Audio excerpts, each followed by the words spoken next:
Ants are among the most ubiquitous and ecologically significant insects on the planet, playing essential roles in various ecosystems.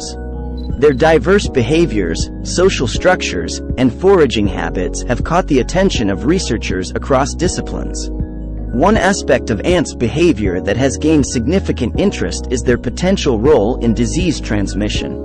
While ants are not often considered direct vectors of diseases in the same way as mosquitoes or ticks, they can play an indirect role in disease transmission through their interactions with pathogens, other organisms, and the environment. This comprehensive analysis video delves into the various ways in which ants can contribute to disease transmission, including their biology, behavior, interactions with pathogens, and implications for human health. Social structure and nesting habits. Ants are highly social insects, living in colonies that can range from a few individuals to millions. They exhibit a sophisticated division of labor, with various castes responsible for tasks such as foraging, caring for the young, and defending the nest. The close proximity and physical contact between individuals in a colony create ample opportunities for disease transmission. Ant colonies are often established in underground nests, rotting wood, or plant cavities.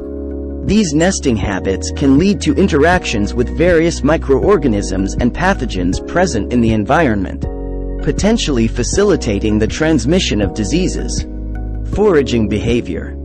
Ants are known for their diverse foraging strategies, which involves searching for food resources and bringing them back to the nest.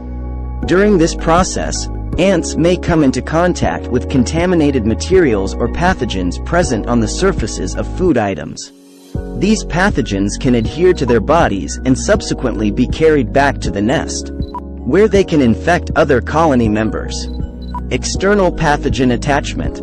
Pathogens, including bacteria, viruses, and fungi, can adhere to the cuticles, outer body surfaces, of ants. Ants can become carriers of these pathogens if they encounter contaminated surfaces during their foraging activities. These pathogens can persist on the ant's body until they are dislodged or cleaned through grooming behaviors. If not effectively removed, pathogens can be transported back to the nest, where they may infect other colony members. Grooming behavior. Grooming is a critical behavior observed in ants and many other social insects. Ants groom themselves and each other using their mandibles and specialized grooming structures on their legs. Grooming serves multiple functions, including the removal of dirt, debris, and pathogens from their bodies. This behavior can limit the success of pathogens attempting to establish themselves on the ant's cuticle. Colony structure and density. The close proximity of individuals within a colony can expedite the spread of diseases. Since ants live in densely populated nests, diseases can easily spread from one ant to another through physical contact, or by sharing contaminated resources. Additionally, pathogens can thrive in the warm and humid conditions found in ant nests, further promoting their propagation. Trophallaxis and food sharing. Trophallaxis, the transfer of food and fluids between ants, can lead to the dissemination of pathogens within the colony. Infected individuals can transmit pathogens to healthy ants during food exchanges, causing diseases to spread rapidly. This behavior is especially problematic when contaminated food is shared among colony members, resulting in widespread infection. Agricultural and food contamination. Ants can invade human food storage areas, leading to contamination and spoilage of stored food products. While this might not directly cause diseases in humans, it can result in economic losses and food waste. Allergies and stings. Some ant species are known to deliver painful stings that can cause allergic reactions in sensitive individuals. While these reactions are not related to disease transmission, they can still have significant health consequences for affected individuals. Control and management strategies. Given the potential for ants to contribute to disease transmission and their interactions with pathogens, effective control and management strategies are essential to minimize risks. These strategies include hygiene measures. Maintaining hygiene in and around human environments is crucial to reducing the likelihood of ants accessing food storage areas. Proper storage of food and waste management can help prevent contamination and discourage ants from invading homes and businesses. Integrated pest management. Integrated pest management, IPM, approaches involve combining various methods to control pest populations, while minimizing environmental impact.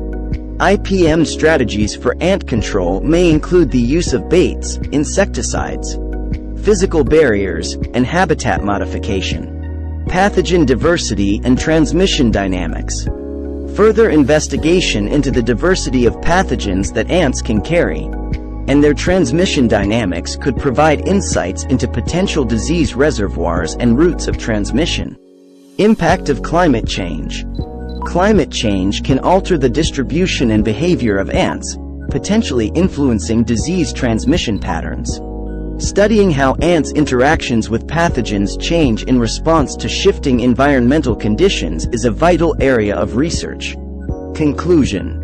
While ants are not typically considered major vectors of diseases, their behaviors, social structures, and interactions with pathogens have the potential to contribute to disease transmission within ecosystems. Their close contact within colonies, trophallaxis, and interactions with other organisms create pathways for pathogens to spread. Additionally, while the implications for human health are relatively minor compared to other vectors, ants can still indirectly impact human well-being through food contamination, allergies, and ecological disruptions. I hope so now you will understand the role of ants in disease transmission. Thanks for watching my content. If you like my content, press the like button and subscribe to my channel and press the bell icon for upcoming videos. Thank you. Goodbye.